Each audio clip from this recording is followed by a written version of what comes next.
Congratulations, you finally made it to 4 p.m. You know what that means. Happy hour. It's time to kick back, relax, and dive into the world of sports with the Young and Norvelle Show. Whether you're catching up on the latest scores, analyzing the big plays, or gearing up for tonight's games, we've got you covered. So grab a cold one, settle in, and let's talk sports. Here they are, Patrick Young and Terry Norvelle. Okay, here we go. If it is Tuesday, you know we are in the heart of Mandarin, Jointon Creek, location of Hurricane. Grill and Wing, you know, we say it all the time as I welcome you to the show. Terry Norvelle on with my baseball buddy, Trent Torsia. A lot of baseball to get to today, but some huge college basketball news out of Gainesville. But Trent, I say it all the time. When you have the word wings in your name, you better do it, and you better do it right. How about this? 30 plus. 30. I ask you all the time, how many 30-plus flavors have you tried in and around all the Hurricane Grill and Wing locations? You look like a 24-plus guy.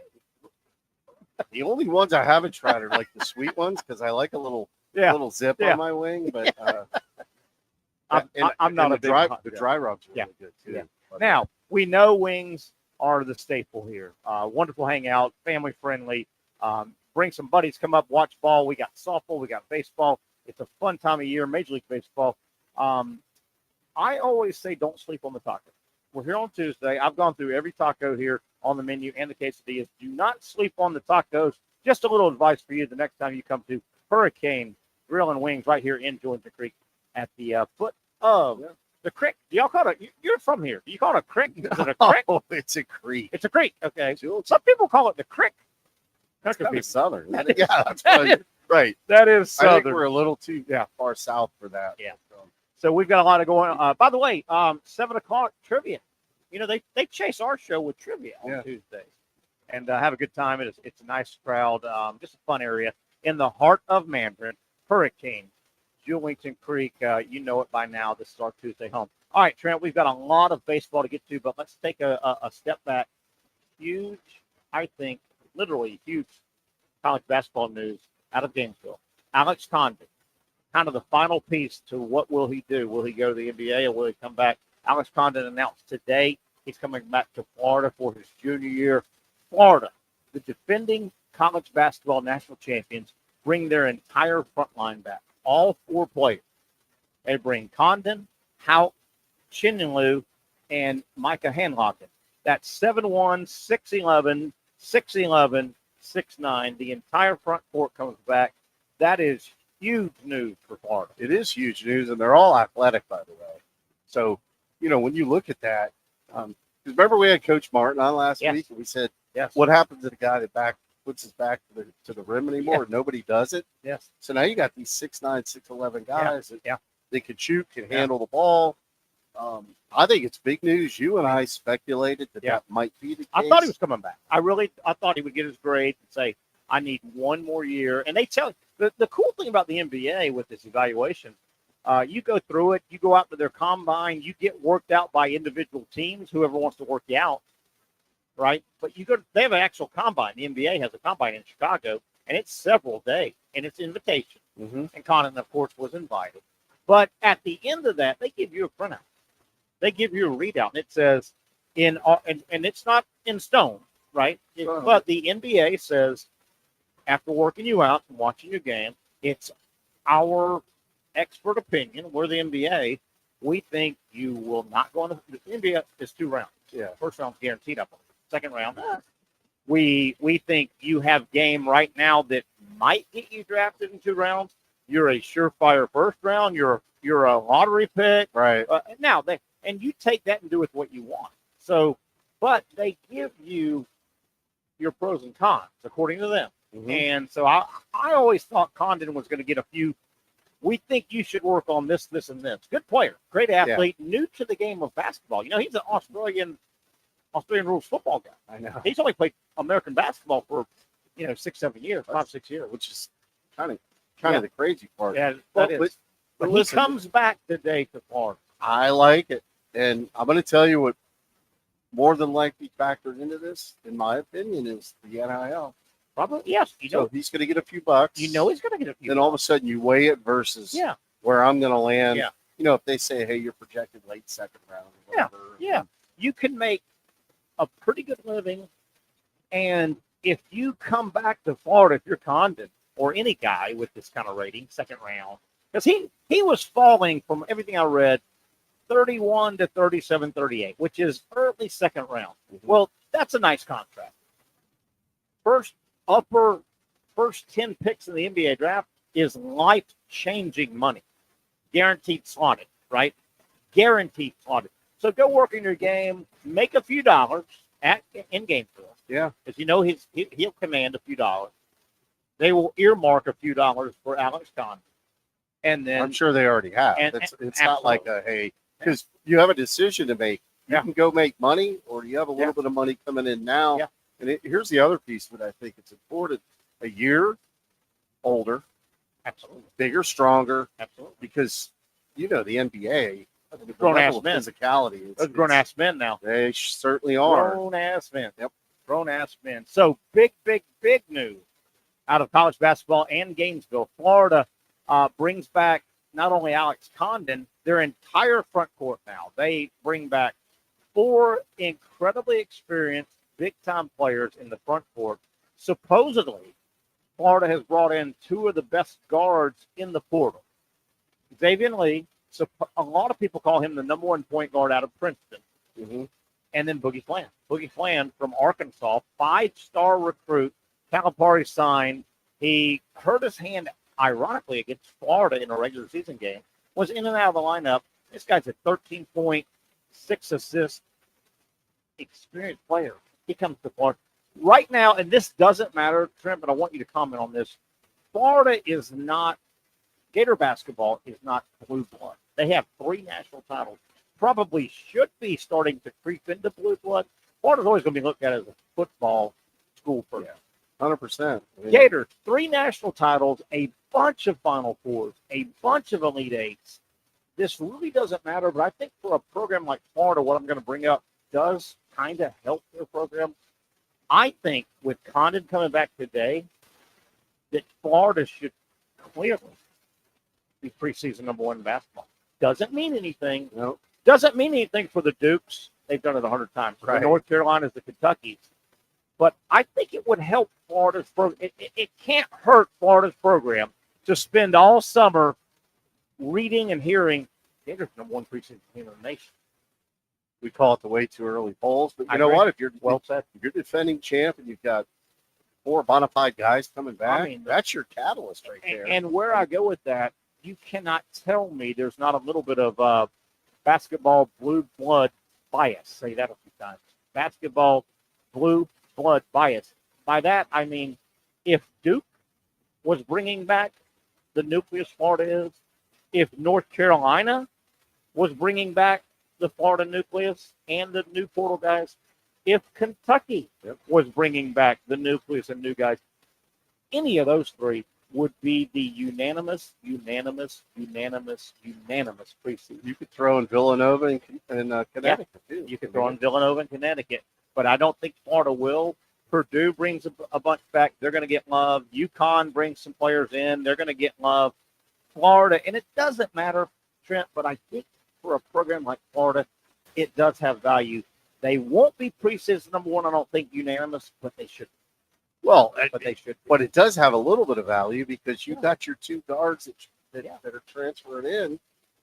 Yeah. They want to go win a national championship. Sure they do. And that probably factored into the conversation, too. It's like, well, hang on a second, man. We got a chance to go back to back, a legitimate chance. Let's go give it a run. Yeah. Now, I'm going to say this probably all summer long, going into September, October, going into November basketball. I'm going to say this a lot. I think Florida, is a threat to win again. Now, you got to win games. You got to get the turn. You got to get a good draw. It's hard to win championships, much less back-to-back. You've always said that. Yes. I think Florida is a legitimate challenge to win it again. I will say this. Just knowing, I think, what I'm going to see. I think November, they play a tough schedule. December, then they get an FCC. They're the defending champs. Everybody's looking at them. Florida won the basketball national title this past year. with a 36-4 record. They went 36-4.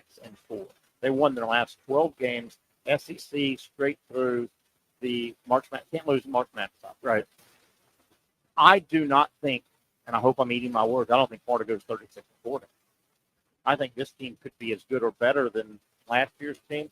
It may take Walter Clayton and Will Richard and Elijah Martin 1 year, but Will Richard, Walter Clayton, and that nucleus of front court that comes back, they played a couple years together. So by last year, this past season, they were smooth. It may take this team 2 months. So, long-winded answer, I think this Florida team is not going to go 36-4. Who cares if you're 32-7 or 8? Yeah, I mean, get in, get a good draw, and go win it. That's all it takes. I mean, you don't even have to have a good draw. If you're going to win it all, you got to beat everybody anyway. Yeah, got to win 6 in a So row. like, just get in. No matter what. But big news out of Gainesville. I thought it was coming. It didn't surprise me, but Alex Condon announced today via social media through the University of Florida that he is returning to Florida. So they bring their entire front court back that I thought was the number one front court in the country last year. Yeah. And how much do they love that coach there? Oh, Todd Golden is golden. He is golden. He is golden. That factors in as well. He is golden. Hey, while we're talking basketball, let me get this out for some of our early show viewers and listeners, and I know people watch and listen at different times. Coach Martin over at the Jacksonville Basketball Academy, their camp started today. They've got 9 weeks of basketball camps. If you got a basketball player in your life, I'm talking 3rd grade through high school, different levels, whatever your goal is, maybe just to learn the game of basketball for your youngster. Maybe your youngster has made the junior varsity team or is trying to make the varsity team in a couple of months. Wherever your basketball player is at, they will find a camp to develop at the Jacksonville Basketball Academy. Coach Martin, one of, if not the most accomplished high school basketball coaches in our area, he's put well over 45 Division I basketball players into colleges from his program at Providence. Got a couple of NBA players, including Grayson Allen, right now playing at Providence for Coach Martin. The camp's ongoing. They just started. You've got all summer. Here's what you do if you're interested in getting your basketball. Maybe I'm talking to you. Maybe you want to learn how to play basketball.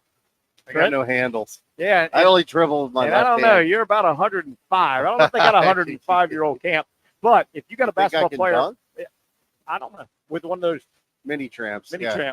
You and the Phoenix Sun guy? Yeah, the bear or whatever. Yeah, whatever he is. Here's where you find out all the information for the Jacksonville basketballacademy.com. JacksonvilleBasketballAcademy.com. All the information. Sign up. Different levels of camp. Maybe you've got a youngster learning or needing to learn some guard skills or some big man skills. They'll also learn the game of basketball, teamwork, footwork, shooting, passing. The best basketball camp this summer. It's summer camp season. Get your youngster in the best basketball camp in our area, the Jacksonville Basketball Academy. Were you ever much of a basketball guy? I like playing. I just was 5'1". It was always pickup games. Yeah. Fun. No, we loved it. Fun as hell. Had a hoop in the driveway. I still have a hoop in the driveway. And how about when you could somehow, maybe it was open gym at your local junior high or high school, if you could find your way, maybe it was in college. Hell, I'd mess around. Our locker rooms were inside Swisher way back at JU 100 years ago. We dressed and everything. I was walking out baseball. How many years ago was that, by the way? We don't want to talk about but, you'd go in there, and all of a sudden, if the gym was open, you were in there getting dressed for baseball, you were an hour ahead of time. Somebody had a ball. Indoor basketball was fun, right? How about indoor, not the heat? No. How fun was that to get in an indoor gym? You know what we did? So can I tell 2 quick stories? Absolutely, you can. I went. You're Trenton Torshire, right? I do. Okay, fair enough. Go ahead. I do remember that. There's a lot of things I don't remember. But so I went to Mississippi State and the Humphrey Coliseum, the Hump, as they call it. Yeah. Well, my buddy had a key. TP. Isn't that, isn't that great? He has a key to get in there. Key guy's great. We put on the clock and did the layup, free throw, the challenge, 3-pointer, half court with the whole buzzer and everything going on. Nice. No fans, How'd no you do? anything. I never did it. Completed. No, because I can't hit the half-court shot. Yeah. It was too much for me. Could you at least get the ball to the rim? Well, yeah. It just was off. Yeah. You know, you got to fly off your feet or whatever. And that was no crowd. Imagine full gym. And cheering, either cheering or booing you. Cheering, booing. yeah. I mean, I don't cheering. know what they're doing. Cheering or jeering. Then the other story was there were 10 or 11 of us that got caught in a tin gym playing hoops. Oh, my. By one of the baseball coaches. Oh, my. Oh, my. Wrote all our names down. Trespassing, what that is. So we call that trespassing. Coach Polk put a schedule up every day in the athletic dorm that said, 106 start, blah, blah, blah, blah, blah, by the minute. Yeah. And it said, at the end, it said all basketball players stay after practice. Oh, my. And you know what that meant? Busted. We knew who we were. Yes. Needless to say, we were, and it wasn't by Coach Polk. It was Pat McMahon at the time. Yeah. You know, he was the hammer. And we ran, I can't tell you how much we ran. And it was hard for, I'm assuming it was hard for 5'8" and 3'3" Trenton Torsia to convince the baseball coach, no, I'm trying out for basketball. 5'10". I was trying out for basketball. They needed some help, so I thought I'd go try out for basketball. No, Trent, come on, buddy. We thought we were just going to have to run a time mile for discipline. Oh, that's what we did from this, being late to meetings and stuff. Sure. No. And this is, by the way, as a pitcher, this was after our conditioning that we already did. Ooh. So it was not good. But That's going to leave them on. That is going to leave I digress. So, all right, we got a lot of baseball to talk about today. Gosh, what day? Today is Tuesday, I think, with the holiday. Yesterday was got everybody a little discombobulated. It does. Yesterday was wonderful Memorial Day as we memorialized all the young service people that male and female that gave their life for our life. But yesterday was Memorial Day. Noon yesterday was the baseball selection revealed. Right. We now know we've got softball in their College World Series. Softball starts on Thursday. And we have, 8 teams, including Florida. 8 teams out in Oklahoma City. Softball, College World Series. They have gone through their regionals and super regionals just to catch people up. Well, incidentally, 5 out of the 8 teams. SEC. Baseball. I know we're going to catch all the hell. Baseball is staggered, which I love, by the way. I love that softball and baseball are not on the same weeks. It gives us a little extension. Well, you and I love college softball. I love college softball, but they could have put these the same weeks. Regionals, super regionals, College World Series, baseball, softball, and then it would end it. Well, no, the way it's staggered, college baseball will go an extra week and a half, 2 weeks, because the women are playing in their World Series now. Florida plays Thursday at noon, right? I'm almost positive. Yeah, I've got it written down somewhere. Florida, Thursday. Here we go. UF versus Texas, women's college softball. The first game out in Oklahoma City. Florida, Texas, noon. I think Texas, they won the series earlier over Florida. They may have swept, but Florida's ace Rothrock was out. She was injured for about a month. So Florida's got that. Florida, Texas, Thursday softball. Second game, Tennessee, Oklahoma, the 4-time defending champ. Now, that's the top half. So Florida, Texas, Tennessee, Oklahoma battle each other. The bottom half, and this is Thursday as well, there's 4 games on Thursday. Ole Miss, Texas Tech, 7 o'clock. Texas Tech's got what people consider the best pitcher in the game, candidate. And then Oregon, UCLA, that's the bottom half. So those will battle. The winner of each 4-team bracket meets for the best 2 of them. Yeah. It's softball. That starts Thursday. I love it. Can't wait. And that top half has 4 SECs. Yeah. How about that? I mean, the top half is all Florida, Texas, Tennessee, Oklahoma. Yep. Good news, 1 will come out of there in the championship. Yeah. So they'll Bad news is 3 of them will get knocked out. Correct. Right. You know what's funny, though? It's Texas and Oklahoma. Think about the impact they've had with their athletic programs. I know, boy. It is big time. It's football. It's baseball. It's softball. It's track and field. Yeah. I mean, the list goes on. And I mean, Texas especially has hit the ground running, man. Particularly in the big sports. So Thursday, women's college softball World Series. They all get together. Gators in Texas play at noon on Thursday. Can't wait. Love this. Like it. I love it, love it, love it. We will know what's happened on Thursday when we go on the air. We'll know if Florida has moved on to the winner's bracket or the loser's bracket. College baseball yesterday. And we'll take this segment a little bit long, Trent. So what happened yesterday, Trent? The entire field was announced. 16 regional sites with 4 each. Yes. Right? Yep.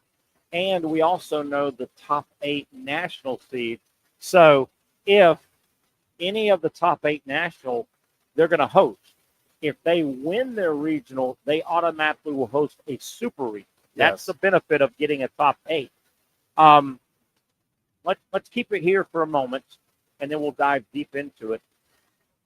I agree. Florida, the Gators, finished strong. I did not think they did enough to get a regional host site, and they didn't. Do you agree with that? I think they were one win short of getting a host. I don't think Florida got screwed. I mean, if they go a little deeper in the SEC tournament, I think they do. But do you think they got screwed? I don't think they did. I don't know. I don't think they got screwed at all. One more win. But I thought they had a puncher's chance. I do too. It would not. Had you seen Florida flash up there, the committee goes, no, they do. It wouldn't have stunned me. But if I was giving out a regional host site, I think Florida came up, in my eyes, one game short, one win short. Yeah. I think they're where they deserve to be. And that's fair. The 2 seats fine. I mean, 2, and I don't mind going to Conway. Now, Coastal Carolina, the host in that Florida region, they've won a title. They're good. They play good baseball. They've won a title. They scrap it out. I don't mind Florida going to Conway, not Baton Rouge, and not Fayetteville, right? Even not Chapel Hill. North Carolina's playing good baseball. And I damn sure don't want anything to do with Clemson when they went there last year. Or even Auburn. Auburn's Auburn right now. Now, Florida is tied in. Conway and Auburn are tied together, and we've got them all. We can go over it. Now, let's move off Florida, get to Florida State, take a break, and we'll come back. A lot of baseball to talk about. Florida State got their regional. And I know Florida State faltered. They got knocked out in the semifinals in the ACC. They faltered down the stretch. I do think Florida State deserved a regional, and they got one. They got one. Do you agree? FSU deserved one? 100%. And we'll probably go into it more on the other side. But absolutely, we will. They, being the 9th seed, they lose that. The top 8, So they got to get a little help. Yeah. But somebody's going to get knocked out of that top 8. More than likely. Probably, right? And then you'll start filling in. But I'm with you. Florida State, I think, deserved a regional host. It looked like they might win the ACC baseball title, but man, North Carolina's playing good ball. Clemson's playing good ball. Georgia Tech actually won by percentage points the regular season. Yes, they won by percentage points. But I think Florida State is rightfully a host. They take on Bethune. Don't look now. If you're a baseball player in the state of Florida and you've got games, you might or might not have Florida State game, Miami game, University of Florida game. You can't go wrong going to Bethune or FAMU. They dominate. FAMU got knocked out by Bethune in the final game of the SWAC, and they get a bid. Yeah. FAMU and Bethune are always in this tournament. They play good baseball. No, I know. In Daytona. Yes, they do. In Tallahassee. What do you think, Mississippi State and Northeastern? You said you know a little bit about Northeastern. 48-9. They're kind of a sleeper pick. And here's the deal about Northeastern. They lead the country in pitching all major categories. Really? Yes. So ERA and everything. ERA, strikeout to walk ratio, just walks in general, hits given up, home runs given up. Huh. That's kind of a sleeper pick. And that's your somebody. Seed. That's kind of the so one that you highlight. Seed. Yeah, that's the one you highlight. You go, we don't want these guys coming here. And Mississippi State, they won. They're 9-2, I think, in their last 11 SEC games. Mississippi State reminds me, and I want you to speak to this before we take a quick break. Mississippi State reminds me of a team that they knocked this weight off this film. They were scuffling around. The coach got fired. There was talk he was going to get fired for a week or so. But sometimes this helps when you knock that weight off your shoulder. They feel like they're fresh now, to me. What are your thoughts on that? Well, yeah, we actually talked about this a couple of weeks ago. The players are smiling on the field now, and they're playing loose and free. They're healthy. They're swinging it. That was the whole thing that, I don't know the backstory on it. Like, the rumors were when you're under the heat lamp as a coach, you're pressing. You can see, your players can see it. Yeah. Then they start pressing, whether you're playing for your coach or playing for yourself. Yeah. The point is, we're playing under a lot of scrutiny and a lot of pressure. Look fresh right Everywhere you look on social media is he's in trouble. He's going to Maybe get fired. This is the weekend. When's it going to happen? Who's transferring out? What are you doing there? They do stuff like back the moving truck up to their house, those memes or gifts or whatever. Mississippi State's also had a pretty decent history of going into regional play in Tallahassee. Yes, they do. They've had a good history. We'll talk about it now. We'll take a break. We're going to come back. A lot of baseball to talk. The big news is basketball, though. Today, Alex Condon announces he will return to Florida. The Gators bring back the entire front court. Big news. But there are some little college baseball regional idiosyncrasies I want to get to as well. And Mississippi State, you want to continue that talk.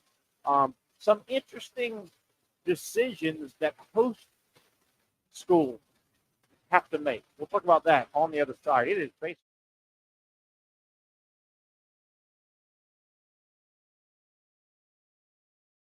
at the Phillies. I know it's early. The Braves are 8.5 back. It's not too early. And the 4th of July we just passed. There are milestones in baseball. We're rolling into June. Memorial Day, kind of the quarter. 4th of July, kind of the midpoint. Labor Day, kind of. We're starting to get late early a little bit. Braves big series. We'll get to Major League Baseball as well. One down, a long way to go. We're live at our Tuesday home. You know it by now. Hurricane, Grill and Wings. Enjoy the crew.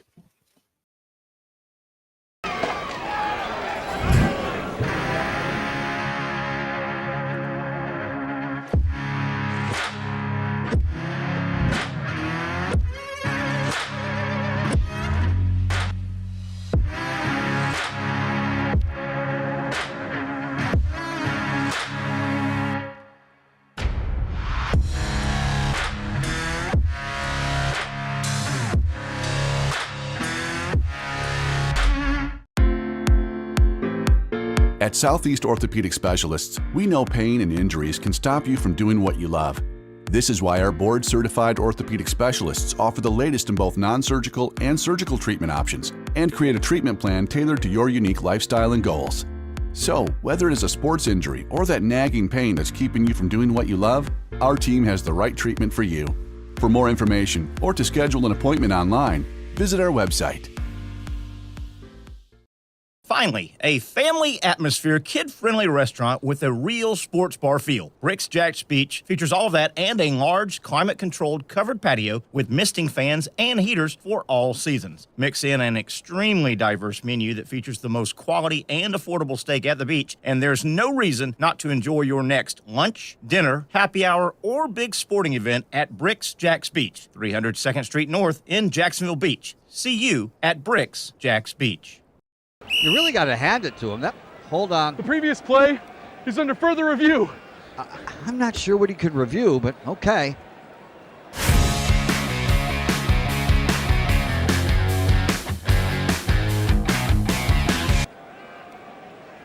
Sure has been a while.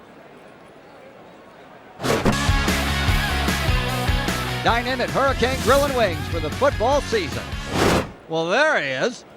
Oh, what is that? The Action Sports Jax 24/7 network is streaming. I'm Stuart Weber, and I'm here to teach you a nice 3-step process on how you can watch all your favorite programming from the Brent and Austin Show every weekday 10 a.m. to 1 p.m. or the Cup Date with me. It's fantastic. We talk NASCAR. It's a great time. Wednesdays at 1 o'clock. All right, first step, easy. Download the Action News Jax app. You probably already have it downloaded on your phone, so you might already have that one taken care of. Step 2, see that stack of pancakes up there? You click that stack of pancakes, and it's going to bring down step number 3, which is a full screen of all the different streams that you can click on, including the Action Sports Jax 24/7 stream. You click that, the video's rocking and rolling on your mobile device. You're watching all the shows you want to, and you're having a good time. You can also do it on your smart TV with the Action News Jax Now app.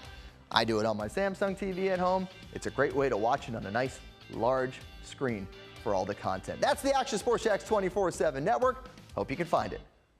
You trust CGC to make your water great, and now you can trust CGC with your plumbing needs as well. Fast, convenient scheduling, licensed and insured. A quick call away at 904-552-1242. You never know when you're going to have an issue with a shower, toilet, or maybe it's a sink that sometimes is easy to fix. All right, let's be honest. I'm not fixing anything.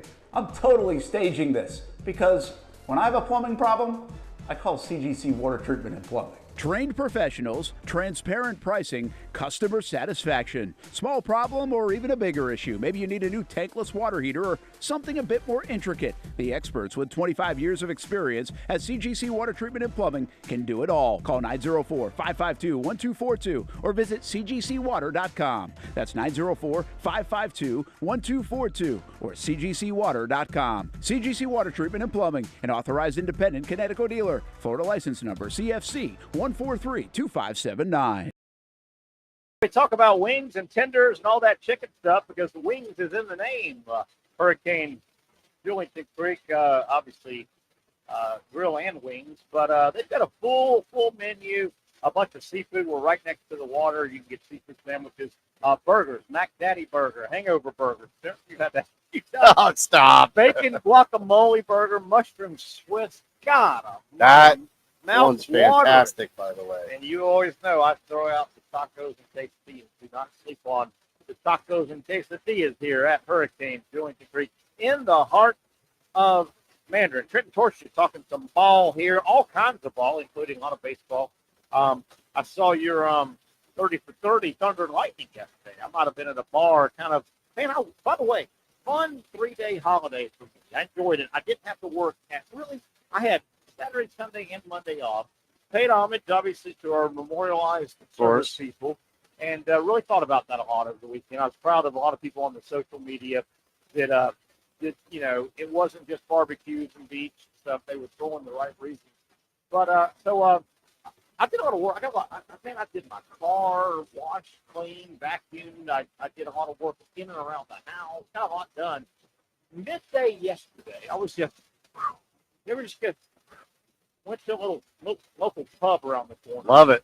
And solid move. And I won't say, but sometimes a little small neighborhood bar is the cool thing, right? Went in there. We're talking 2:30, 3 o'clock. I'd worked all morning and cleaned and vacuumed. I did mopping and vacuuming and blah, blah, blah.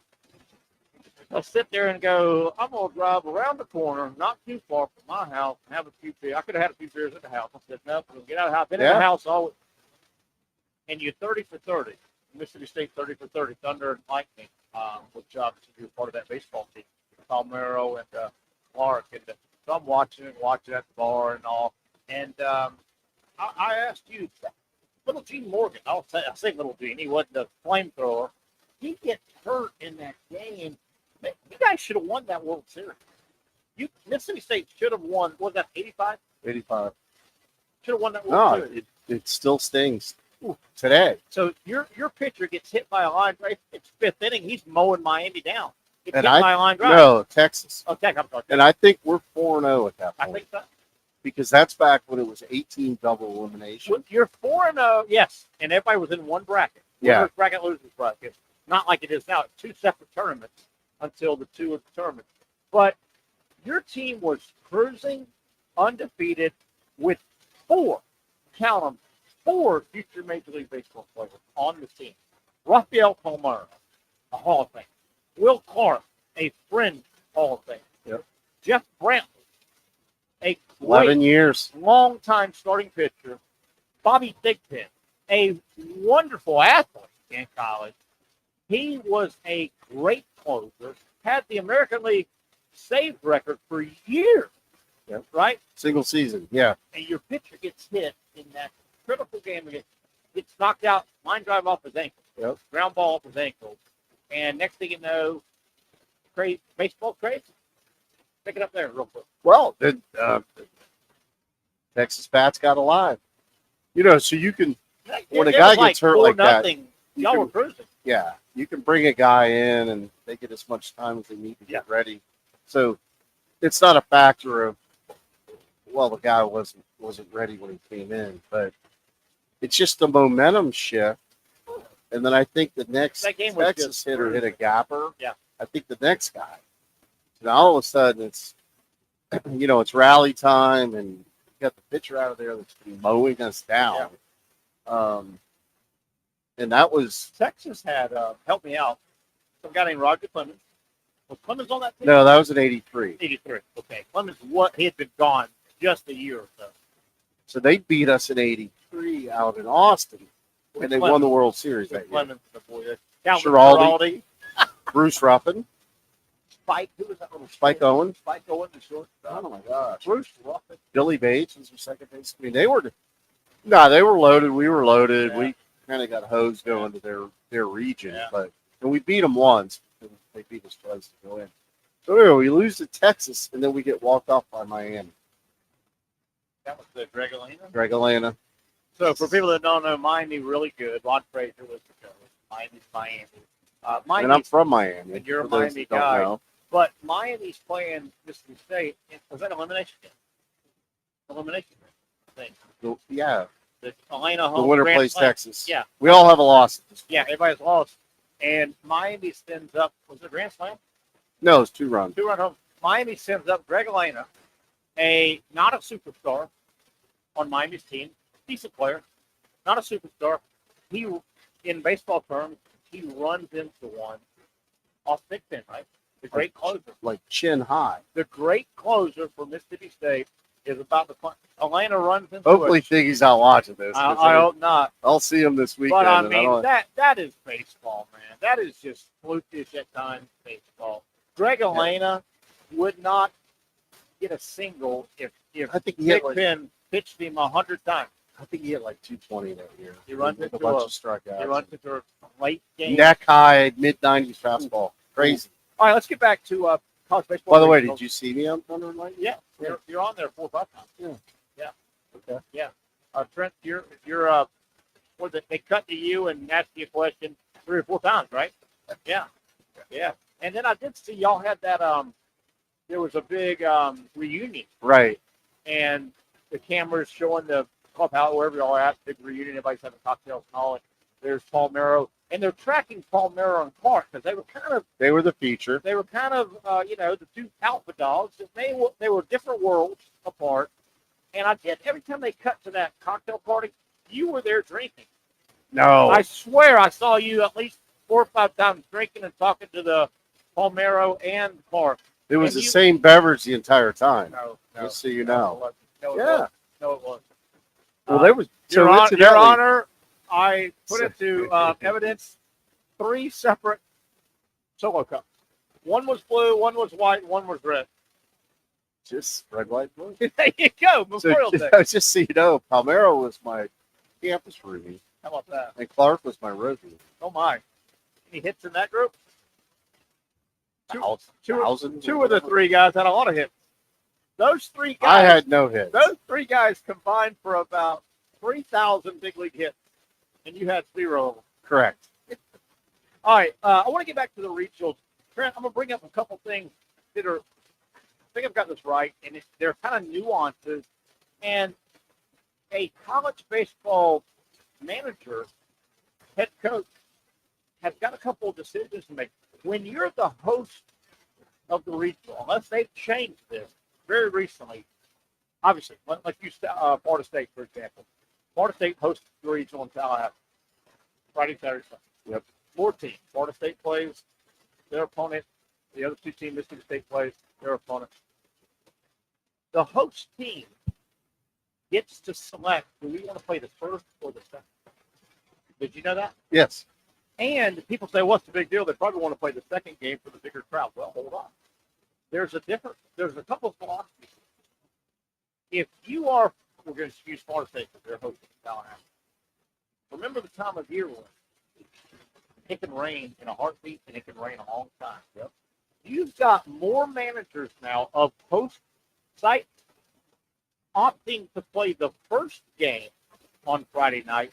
And people will say, what about the big crowd? Well, the manager is thinking, wait a minute, if bad weather comes in, I would rather first pitch 1 o'clock, 2 o'clock, 3 o'clock. Let's say you're playing the early game and the weather comes in. Well, you have to sit for 2 hours, right? Yeah. You would rather sit for 2 hours, start at 1, and finish at 8 p.m. than say, we want to play the second game. We want to first pitch at 7. What if there's a 3-hour rain delay from 8 to 11, and you play until 1 in the morning, and you got to be back at the ballpark The next morning. So there is a real strategic rolling of the dice. You understand what I'm going for? I do. Yeah. I do, and that's a real thing. I'd rather go 1 o'clock first pitch, get delayed, and don't wrap up until 7, but get out of that park at 7 peak, then go, I want to start my game at 7:30. By the way, with that delay, you would start at 8:45. Yeah. You're at the ballpark till 1:30 in the morning. That's a concern. And here's the other thing, too. If you get that game over with, you can scout the second game. You're not going to hang out for 4 hours and watch the first game in this heat and then try to play that night. Yep. You might watch it on television or whatever. Yeah. I mean, I get that. But no, you don't want to be stuck at that park till 1:30. No. So there's a real decision, unless they've changed that, the host school gets to pick, do they want to play the first game on Friday or the night game, which will probably theoretically get a bigger crowd, but you want to get pinned to that park till 1:30. That's a concern. No. It is a real thing. The second thing, it's a tough decision for a manager. Let's just use, we're in Tallahassee. Let's just use, we've been talking Tallahassee. Florida State, the host school. Florida State plays Bethune-Cookman. They picked by the way, they're playing the 3 o'clock game. Yeah. They're not playing the night game. They picked the 3 o'clock game. Mississippi State playing Northwestern, 7:30 game on Friday. This is a real strategic move, too, that's tough to make. Some of your host schools and higher seeds will go, does he hold or what? Does Florida State want to throw top 5 pick Jamie Arnold against Bethune-Cookman? Or do they say, let's roll the dice and throw our 2 against, and then theoretically, what if we have to wrestle Mississippi State the next day? We've got our 8. Risky. It's risky. You could go down 0-1. That's another decision that managers have. Do you go with your 8 or do you hold your 8 and disrespect the team you're playing? Talk to me. Well, talk to me, brother. I'll give you my opinion. Talk to me. You don't do that. You throw your dude out there. Some people do. You know that. It's happened before. I know, but I'm just going to reference schools that are always sleepers. Sanford, out of Birmingham. They could sneak up on someone and beat them. Now, the argument on the other side is you've got your 3 weekend guys, or let's say your 2, because remember, we always talk about that Sunday starter. You just never know what you're getting. Sometimes it's on wheels. Sometimes also. Yeah, and I don't know. I come the theory of don't leave any horse in the barn at the stable. I'm telling you, Trent, it's been done before. A lot of people do it. And most especially of the, 1 versus the 4. Yes, that's what I'm saying. In that game, a lot of people have started holding their 8. And most times it works. There have been a few that got bit in the ass doing that. All of a sudden, you're 0-1, your ace is going game 2, but you better win, right? Well, and I'll factor this piece in. What if game 1 is tight?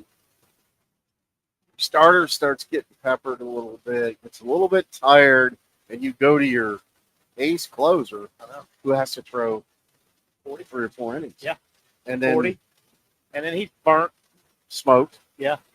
But you got to win at that point. You're all in. You got to But win. if you lose game 1, it's double elimination. Yeah. So count the number of wins you have to fight through the losing in bracket 2 days. to include beating somebody probably twice in the same day. That is rough. Let's stay with these regionals. You've got some notes, I think. I got a few. Things, so jump in at any time. We've talked a lot of Tallahassee Regional. The Knowles are hosting. They're the 9 overall seed, so they're not guaranteed a super, right? They need somebody to lose in the top 8, right? And I thought the ACC overall got kind of hosed. Did you? Yeah. Expound on that. Well, but even if you look at like Georgia Tech for one, who won the regular season ACC. I know. So you got North Carolina as a national seed. When you say national seed, top 8. Top 8, yeah. And then you've got hang on, let me put my glasses. There he is. Brad Miller here, ladies and gentlemen. And if he's not supposed to be here, then he's not here. But Brad Miller's here. Yep. 8 SEC hosts, 3 ACC hosts. Okay. I'm going to tell you who else. And Tech is not one of them. They're 2 seed. Yeah, they're not hosting. No. And they won They won the ACC. And they have 40 wins, 20 ACC wins. Yeah, I thought Florida may go to Tech or Chapel Hill, actually. And they're going to Oxford. Ooh, Ole Miss. That's not an easy series. No, that's a red-hot Oxford. If you and I thought Clemson, so both Clemson and Florida State all year long were the top 10. All year long. Yeah. So a top 5 a lot. Yeah. And now So look at it. so this begs the question, and Clemson's at 11. So that begs the question of the credence on the conference tournaments. Yeah. Yeah. Because they didn't win them. Yeah. But who cares? You know, it's kind of like, who cares? Interesting. And, you know, the shame for Florida State is up until, this was only like no more than 2 weeks ago, maybe a week and a half ago, Florida State, I saw them getting mentioned. They may be, in terms of the overall seed, 3 or 4. They dropped all the way to 9. And 9 dropped down to the top 8, which before the ACC tournament, I think they were the 4th ranked team. Yeah. Yeah. They ran into, you know, it's red hot in that conference, North Carolina. Yep. They've got a right-handed 8. And we just referenced Clemson, just so you know. yeah, Sorry Clemson, about that, they're going to get beat. Who's going to beat Clemson? Who's beating Clemson here? Peanut Gallery. Peanut Gallery over here. Where is Hey, that's Brad Miller, a Clemson fan. He's doing reverse psychology. Oh, they stink. They ain't going to win. They ain't going to win. That's called covering your bet. I'd say they're pretty good. They are.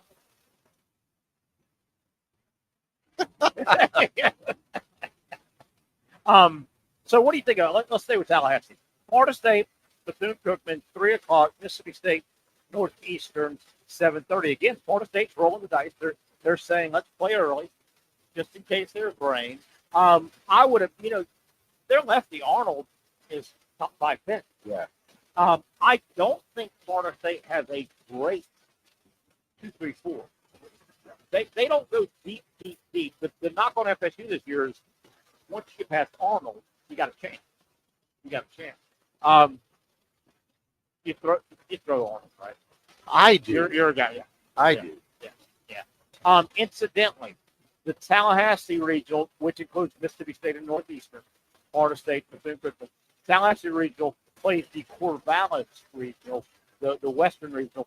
That is Oregon State, St. Mary's, USC, Texas Christian. What stands out to me, Oregon State 8 is higher than FSU 9.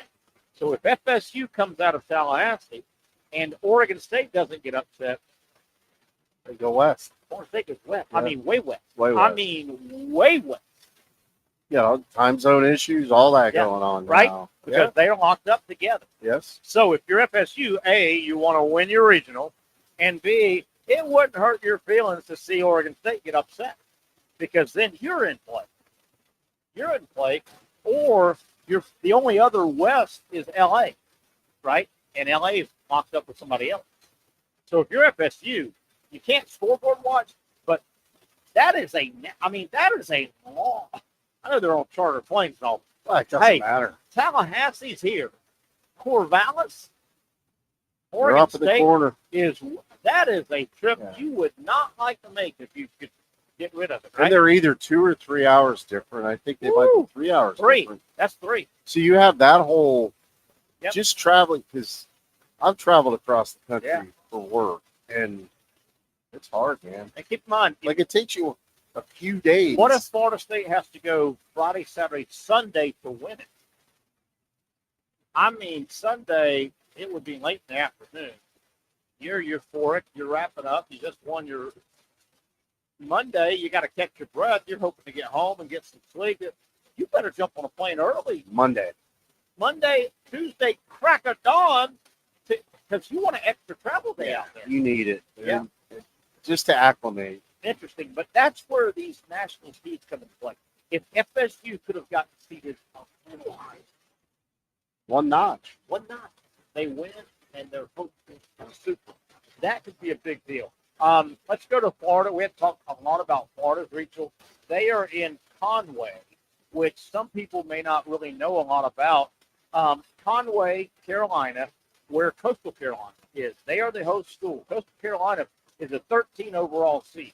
Florida's unseeded in the Florida wasn't in the top 16. Correct. So, Conway, the regional in South Carolina, Coastal Carolina, who, by the way, has won a College World Series. A lot of people may say, Wasn't that long ago either. no, within 10 years, Yeah. I think. Coastal Carolina, the host school, they have opted to play the night game, and they got to choose. They're playing the 6 o'clock. Florida, in that Coastal Conway Regional, Florida plays East Carolina noon. First game out of the gate. Well, in the whole tournament. And in this instance versus the Tallahassee Regional, I don't want the noon game. That is early. So, if you're Florida, East Carolina plays good baseball. East Carolina is one of those teams I've seen lists that say best record. They go to the regional every year. Yeah, they're really good. They've never quite made Omaha, and they're like that team that's got the most wins that hasn't quite made Omaha. They play good baseball. Yeah, they do. They play good baseball. If you're Florida, that's a tough out right there. no, it is. If you're Florida, if you're trying to get every edge you can, they play at noon. Gators first pitch at noon on Friday against East Carolina. You want to, if you're trying to play every edge, you want to win your game at noon. Wouldn't hurt your feelings if a nice rainstorm hit somewhere about 6:30, 7 o'clock, right? For what we talked about. Yeah. Keep those two teams on the field until 1:30 in the morning. Yeah. And you're playing the next day against somebody. It wouldn't hurt your feelings if the winter you're playing got home at 2 in the morning. Yeah. I mean, that is the plus side of a noon start, for sure. Now, let me go to the Auburn regional winner plays the Conway. So Florida's regional is Conway. If Florida can get out of the Conway regional against Coastal Carolina, Fairfield, and East Carolina, they will play the winner of the Auburn region. Auburn, obviously, they're hosting. Auburn plays Central Connecticut. Stetson plays NC State. Both of those teams, those are two pretty good 2 and 3 right there. Stetson's played a lot of postseason baseball. NC State almost won the 8th. Yeah, and they're in the thick of it every year. So now, and look, Auburn made the decision. They're playing their game at 7. So they're risking a little bit. I guess it could rain at 8. It doesn't always rain at night, but Auburn. Well, the thing about Florida is different than other cities. If they say it's going to rain in Mississippi and Alabama, it's going to rain. Gotcha.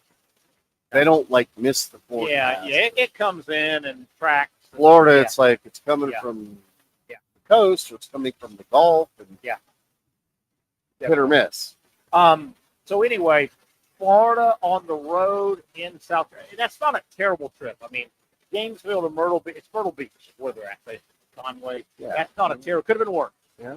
Could have been way worse. Tallahassee, Florida State stays right there in Tallahassee. We got about 5 minutes for the top of the hour. Do you have a couple other notes you want to hit? I want to make sure we get all your stuff. What's very interesting is one of the last 4 out was Virginia. Ooh, yeah, and their coach is one of the rumored coaches to take the Mississippi State job. Connor? Yeah. O'Connor. Yeah, O'Connor. Yeah.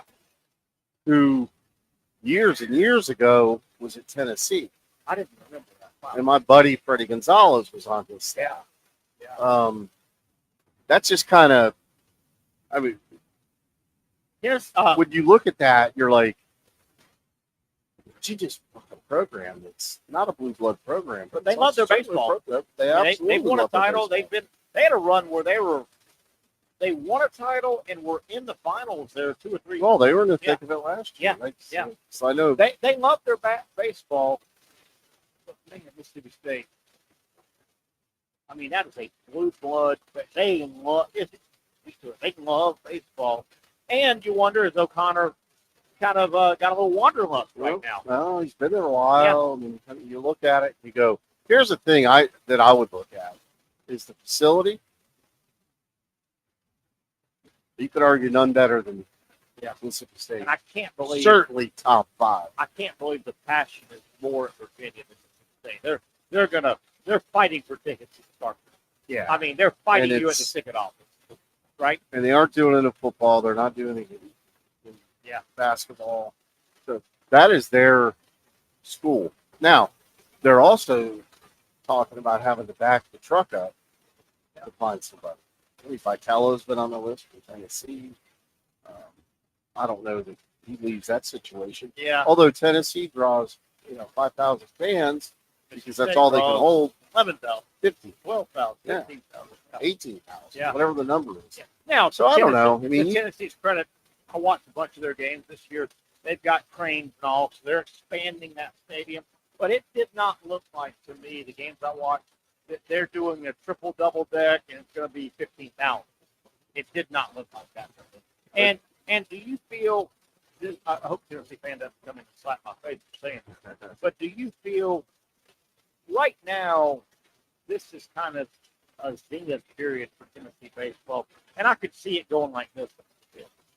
Mississippi State baseball is going to stay here. Yeah. Right? I mean, there's just Tennessee, this is kind of a neat thing. Wouldn't you say for baseball, they got the right coach in? But Tennessee hasn't played this level for 100 years. No. And they haven't had the passion for baseball in Knoxville for 100 years. No. This is their zenith right now. Yeah, and it's even a football, even so a basketball school more so than a baseball school. But here's the biggest factor in all of these college jobs, just on the baseball side, is we always go to this. Remember, we did just a dedicated show to NIL, but Mississippi State in the conference has the second to last NIL budget. I didn't know that. For baseball. I forgot. So that matters. Yeah.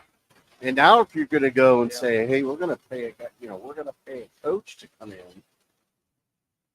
Yeah. That kind of rob Peter, pay Paul. Yeah. Wouldn't you think though? Mississippi State's probably the biggest job out there, right? Open job. Right now. Yeah. 100%. And they probably. And that's not a bias. No. That's the biggest job out there in college baseball, right? It's open.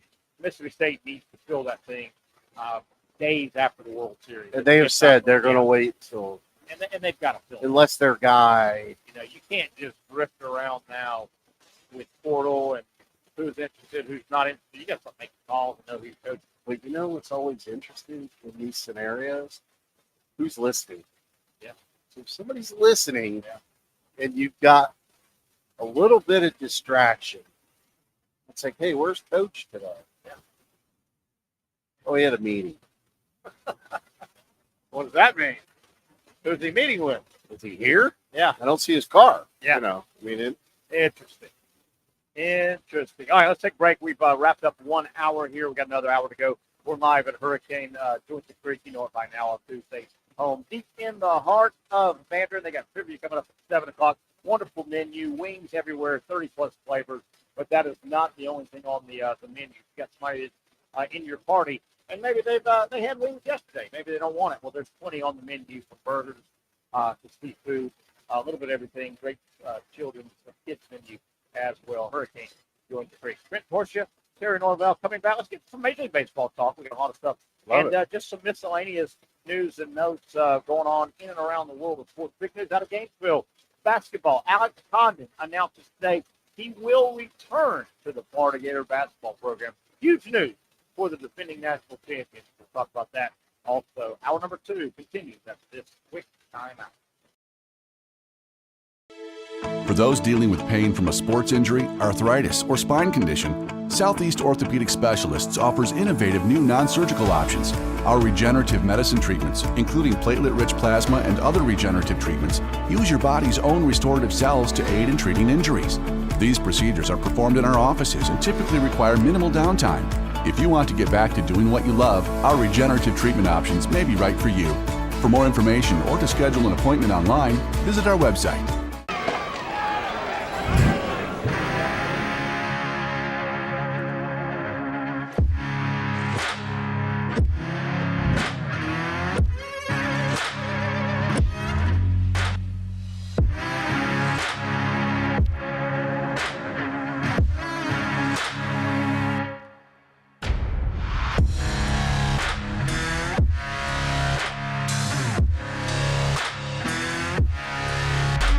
Finally, a family atmosphere, kid-friendly restaurant with a real sports bar feel. Rick's Jack's Beach features all of that and a large, climate-controlled covered patio with misting fans and heaters for all seasons. Mix in an extremely diverse menu that features the most quality and affordable steak at the beach, and there's no reason not to enjoy your next lunch, dinner, happy hour, or big sporting event at Rick's Jack's Beach, 300 2nd Street North in Jacksonville Beach. See you at Rick's Jack's Beach.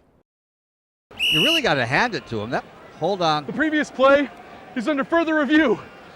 I'm not sure what he could review, but okay.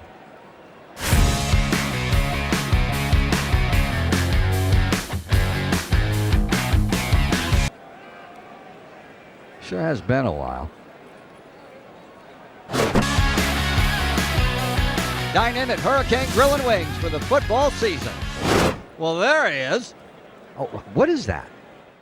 Hey everyone, Olivia Tasley here from Action Sports Jax to tell you all the different ways you can watch our new 24/7 network. 3 easy steps. You don't even need a pen and paper to write it down. Step number 1, download the app. Search Action News Jax in your app store either on your phone or your smart TV. Then, once you're on the app, click on that little drop-down menu in the upper left-hand corner with the 3 little lines. That'll show you these options, and boom, right here, click Action Sports Jax 24/7, and you will be brought to our continuous stream channel. That app can be accessed through all these different platforms. Whether you have Roku, Fire TV, Smart TV, Apple TV, or Google TV, you can find our app. Now, if you don't have access to the app, don't worry, we still got you covered. We're across all social media platforms from Facebook, Instagram, X, YouTube, Twitch. We have a podcast channel. Plus, check out our short reels on our TikTok. Action Sports Jax 24/7. It's on all the time and everywhere. It's a new logo, new branding. With Bold City Heating and Air, it's an old school approach. One of the few locally owned and operated air conditioning businesses left in Jacksonville. It's hot, Florida in the summer. You can't do much to avoid it, but you can keep cool with Bold City Heating and Air. It's every customer counts kind of service, from when these trucks have pulled up to my home over the last couple of years and when they pull into your driveway as well. From communication to pricing to the actual service, everyone at Bold City Heating and Air cares about you. You know who is coming to your house. You know they will be well trained, and they will respect your home. Air conditioning convenience at BoldCityAC.com. Stay cool while it gets hot. Bold City Heating and Air can help. Don't get caught sweating all summer. BoldCityAC.com, and they have financing to help. New systems starting at $110 a month and $50 off any repairs. Stay safe, stay comfortable with Bold City Heating and Air at BoldCityAC.com. Homegrown in your hometown. And there you go, overlooking the downtown shot there of Jax Vegas. Beautiful river, Jacksonville, summertime, hot. Britton Torsia, Terry Norvelle, and you on a Tuesday. We're live at Hurricane Joint the Creek, Hurricane Grill and Wings. We've told you about the wonderful menu. Got a lot to get to. Trent, opening up hour number. Hey, remember 2. we talked about the bridges last week? Yeah.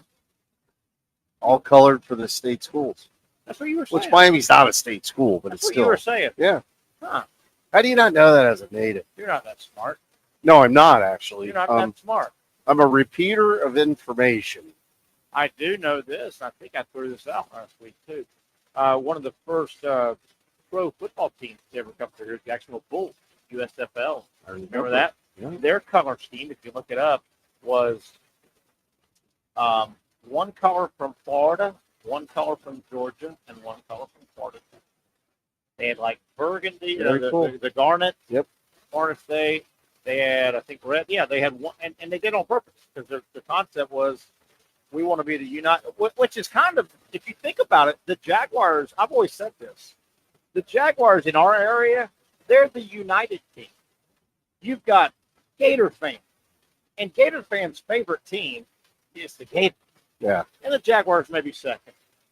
Seminole fan in our area right here, Seminole fan, his or her favorite team are the Seminoles. Jaguars second. Georgia fan, Bulldog fan, his or her favorite team are the Georgia Bulldogs. Second favorite is the Jaguars are the Gators, the Bulldogs, and the Seminoles can all be together as a Jaguar fan. Yeah. That's kind of the theory of the Bulls when they did their color scheme. They literally did their color scheme 1, 1, and 1 to help. Maybe it'll help. Didn't Larry Zonka play for the Bulls? No, he was front office. He'd already quit playing. He was like the general manager for 2 or 3 years. Okay. Yeah, he was my favorite player ever. Front office, yeah. Zonk. The Zonk. The Zonk. Major League Baseball, let's switch a little bit. Let's do it. We've talked a lot of college baseball. We'll do it all week with and college softball. I love both sports. My man Cags, did you hear? He got Caglianone, the great Florida player, first-round pick last year. He got called up about a week ago to AAA. Did you hear? Yes. And I don't have his last night stats, but his first 6 games called up AAA. His first 6 games, he's hitting .346, 5 home runs in his first 6 games, 10 RBI, and I don't know if you've seen the home runs. He's knocking them off warehouses. Yeah, they're out of the ballpark. They got to call him up soon. Now, the risk is you don't want to call a guy up too early and spook him. He goes up to the big. Yeah. So the Royals are having a decent first half, and they don't have much fun. They got to call this guy up soon, don't they? He's killing AAA. You know, sadly, because the Royals are not a high payroll team. No, not at all. When you bring these guys up, what they're starting to do, these lower payroll teams, is they're slow rolling these call ups. Is that right? To where they have to pay you less. Yeah. So I'm like, if that's the case, Economics 101, and you're putting that over winning, they can't get any sadder. Word is also, and my gosh, how hot can you get? Like, yeah, and that's a left-handed stick too, by the way. They need power in their lineup. They've got some other superstars. Bobby Witt Jr. is on that team, but they need power. Oh, I just had one other thing about Caglianone. It slipped my mind. But you know, you do worry about calling a guy. You don't want to spook a guy. You don't want to call a guy up and he's not quite ready. And he, can I send this week? Thank you so much. Please. And you know, you don't want Cags to get called up and he goes 2 for his first 32 and you spooked him at the. But I mean, AAA pitching is pretty close. Yeah, but along those same lines too, is you don't want him bouncing back and forth either. So it's like, you know, when you said spook him, then he goes back down, then he comes back up, less confidence. Yeah, thanks, appreciate it. I mean, I think that's part of it too. I did see where the Royals, and this guy's not a named player, we can look him up, but they just sent down a first baseman from the big club. Now they called somebody else up because I was looking. Oh my God, is that Cags for this? No, but he's first baseman, right? They also are messing around a little bit, as I understand it, with Caglianone in the minors. They're letting him every once in a while play a little corner outfit. this to have an option. 6'5" kid, but first base is his position. But they'll let me play a little. Did he play some outfield in college? I don't know if he. I don't seem to recall that he was on the hill or first base or DH. Yeah, but that's going to be a fun track because the Royals are in it. I mean, they're having a decent year. They're certainly right now a threat for wild card. I know we're way early. Well, but so the other piece of that too is if you call him up, he's got to be in the lineup. Absolutely, you're not going to call him up and just absolutely. He's a bench guy, not getting his reps in. So good point. That might be the factor right there. Good point. A real good point. You don't call him up for. You don't call that bonus baby up to watch. No, you throw him in. No, to take BP every day. I mean, that's just not going to do I any was good. visiting with a buddy of mine, and if this was true, and he swears it was true, I'm going to blame this on Manfred, the baseball commissioner, I guess. Yesterday, the wonderful Memorial Day. We memorialized all of our lost service people. I mean, that also, Memorial Day screams baseball. Americana. Yeah. Baseball. Cookout and baseball. My buddy I visited with this morning, big Braves fan. And I go, Ron, did the Braves get rained out? He goes, no, they weren't. Isn't that crazy? How do you not schedule every Major League Baseball team on Memorial Day? Why were they not scheduled to play on Memorial Day? And a day game at that.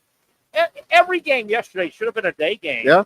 For 1 o'clock start or whatever. Absolutely. Yeah. Nothing screams Americana more than day game, Memorial Day Monday.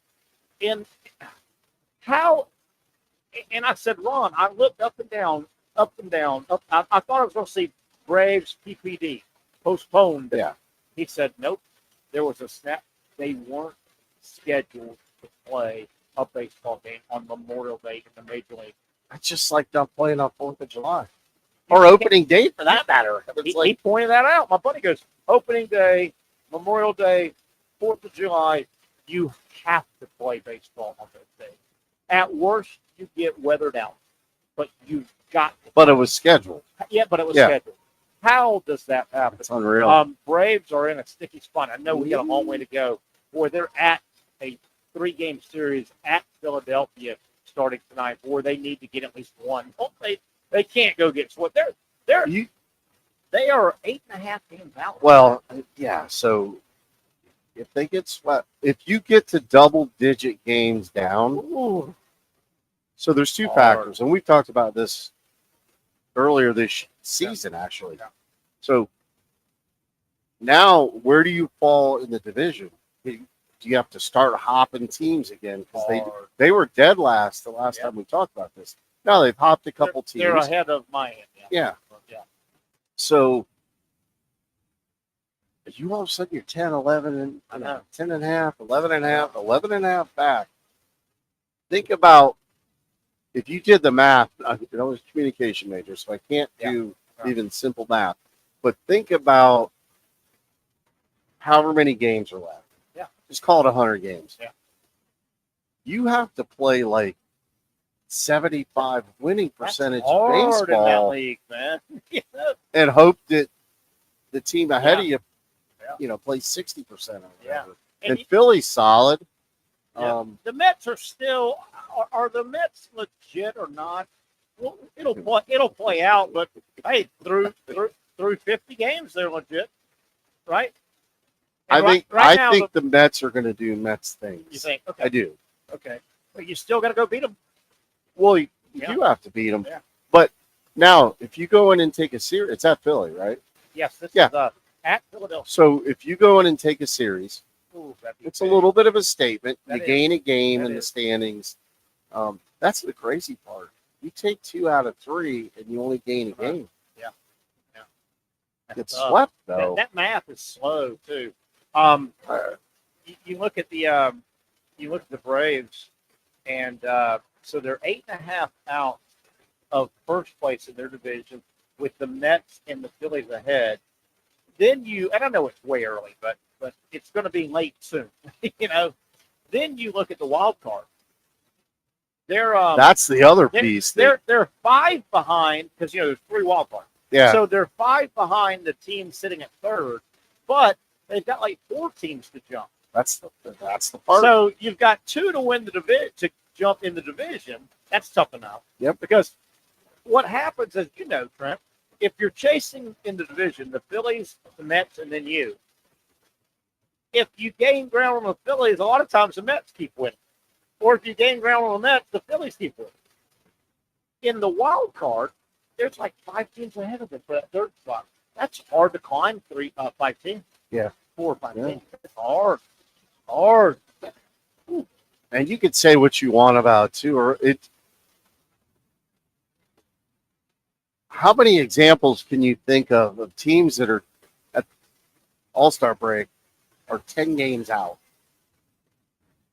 It's probably happened, but not a bunch. Not a bunch. But isn't that, if you're the Braves, and this is no... But Philly, because Philly's not, they're a good, solid They club. are good. That's the thing. They're good. They're veteran. They're hardened. They've been through the wars. But this is a duh moment, but if you're the Braves, the way it started, remember you started 0-7. So you dug a hole right out of the gate. They were 0-7. Remember that? They started on the West Coast. Yeah, we talked about it. They got roughed up by the Dodgers and San Diego. But you almost have to, we just got through Memorial Day. Call that the quarter pole. A little bit past the quarter pole. Is that a horse racing? Yeah. Metaphor? But that's kind of how baseball uses this a lot. Quarter pole Memorial Day. Yep. You're next. If I'm the Braves, I've marked 4th of July / All-Star game. All-Star game is about a week after the 4th of July. Mm-hmm. But you got to mark that little period on that and say, we got to be within shouting distance when we catch our breath at the All-Star break 4th of July. I'm going to kind of lump that together because you mess around and you're, like you said, you're 10, 11, 12 games out at the 4th of July. It's a hell of a comeback. What the hell are you? You better be praying for that wild card spot. You just have to. You have to win too many games, and it's. Yeah. And then you get to the dog days. They call it the dog days for the teams that are truly out of it. But it's August, and now you got to. Yeah. You go. And then you start. Remember, Major League Baseball, they start playing each other within the division more toward the end of the season. They do. So it's like you end up playing like 19 games against your division. You can't go 500 against the team ahead of you. No. Hey, I want to remind people as we go to break here, we've got a lot of other topics to get to. They've got a deal. What they say, there's a add 3 wings to your entree. So if you order a non-wing entree here at Hurricane, like a quesadilla, quesadilla, taco, you could add 3 wings for like $3 or something like that, $3.49. That gives you a chance. You may want a quesadilla, you may want a burger, but try out one of these flavors. A little 3-wing tryout here. That's pretty cool, isn't it? I think it's great because not a lot of people sit down and eat 10 or 15 wings. Nope. So it's like, give me a couple wings. It's kind of like that sampler, right? That appetizer sampler that you get at restaurants. Yeah. Try it out. Or like a flight of beer. Hey, try it out. If you got, I wouldn't know about that, but no, not at all. Hey, let's take a break. When we come back, I want to bounce around a little bit. There's it's kind of creepy. But remind me to tell you the story about the NBA. You think of trading cards being baseball. There's an NBA old trading card that has made the news, and it's been printed a bunch, and it's out there, but it's for a creepy reason. It's turned kind of valuable, and it's kind of creepy. Remind me to talk about that. Did you hear the latest NFL football award? I'm still thinking creepy. Yeah, it's creepy. Remind me. We're about to go to break. Another thing I want to get to, I'm going to highlight these both. Okay, this and this. I wrote it down. Okay. Another thing I want to get to on the other side here on the Young and Norvelle show. The NFL just announced about a week ago they have a new award. You've got the this award, and the Rookie of the Year award, and all the awards. MVP. NFL came out with a new award, and I guess it tells you definitively, if you needed a definitive reason to say NFL, Sorry, Saquon Barkley, but the NFL is all about passing. The NFL wants you to throw the ball. We'll talk about the new award if you remind me. And if I'm an offensive lineman, I may be going, that's not my number one skill. Anyway, we'll talk about that and a whole lot more. Oh, they love to run block, that's for sure. Yeah. He is Trenton Torchia. I'm Terry Norvelle. We'll come back and start wrapping up a Tuesday edition of the Young Norvelle Show from Hurricane Georgia Creek. Finally, a family atmosphere, kid-friendly restaurant with a real sports bar feel. Rick's Jack's Beach features all of that and a large, climate-controlled covered patio with misting fans and heaters for all seasons. Mix in an extremely diverse menu that features the most quality and affordable steak at the beach, and there's no reason not to enjoy your next lunch, dinner, happy hour, or big sporting event at Rick's Jack's Beach, 300 2nd Street North in Jacksonville Beach. See you at Rick's Jack's Beach.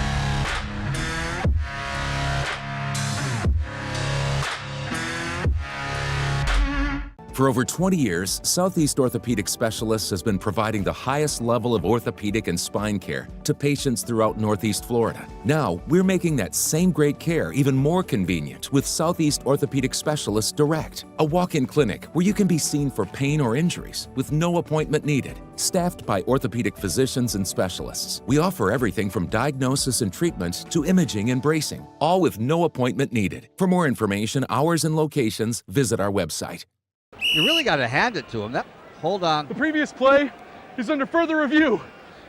I'm not sure what he could review, but okay.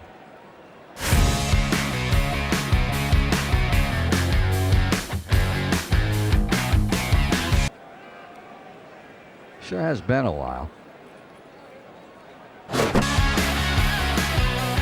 Dine in at Hurricane Grill and Wings for the football season.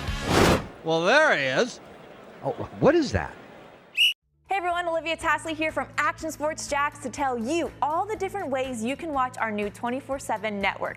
3 easy steps. You don't even need a pen and paper to write it down. Step number 1, download the app. Search Action News Jax in your app store either on your phone or your smart TV. Then, once you're on the app, click on that little drop-down menu in the upper left-hand corner with the 3 little lines.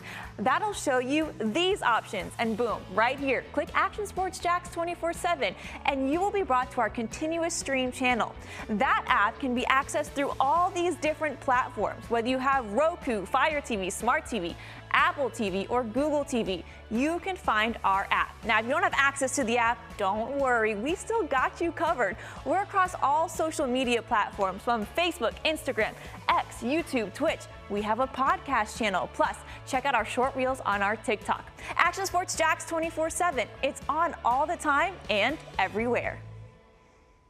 Summertime means sizzling sales at Nimnick Buick GMC. The #1 Buick GMC dealer in Jacksonville has lots of inventory to choose from with their best price guarantee. Nimnick never charges above MSRP. You can save up to $10,000 off select new GMC Sierras or get rates as low as 1.9%. You know, I'm a truck guy. GMC Sierra, my trim level is an SLT. This one's an Elevation. Pretty good looking color as well. So here at Nimnick Buick GMC, you have a lot to pick from. My father-in-law, he drives this, an Enclave, so I like that GMC in the family. 2025 is coming around the corner, which means it's almost time to close out those 2024s this summer. You can schedule a test drive at NimnickBuickGMC.com, and while you're there, check your trade value and customize your payment options. Nimnick is there for you, even on Sundays. Visit the showroom on Phillips Highway or shop online at NimnickBuickGMC.com. Nimnick, your friends in the car business since 1941. GMC, we are professional grade.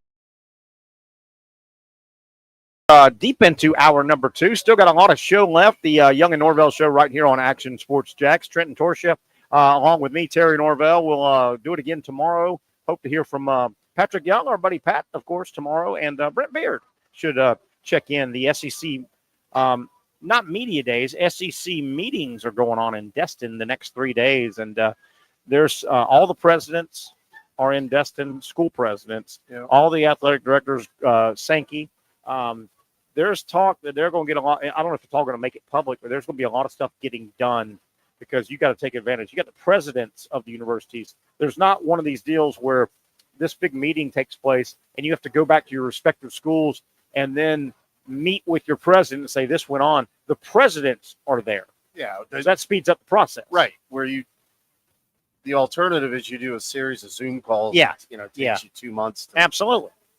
So Brent should have some good information. I think Patrick Young is up there, as a matter of fact, with the SEC's network. So look forward to visiting with Pat as the rest of the week continues. Trent, Terry, and you. We haven't even said hi. I'll have Patrick's ball cap this week. That's a rumor. So, what about his cowbell? The cowbell's a year late right now. I know. About a year late. You promised Patrick Young. I'll get him a. Did you authentic. You had to go there? I had to. Yes, I did. I'm sorry. I mean, we call that. It's almost like. Well, I don't want to say an Indian giver, but it's almost like an Indian giver. Isn't that what you kind of give that? I know it's a bad term, and I apologize, but I mean, you've been promising Patrick Young, nicest guy in the world, by the way. I know. Patrick Young says, "Man, you're a Mississippi State guy. Those cowbells are famous. I want to know. Anybody can order one." He said he hated one, but he wants one. But he does. Yeah.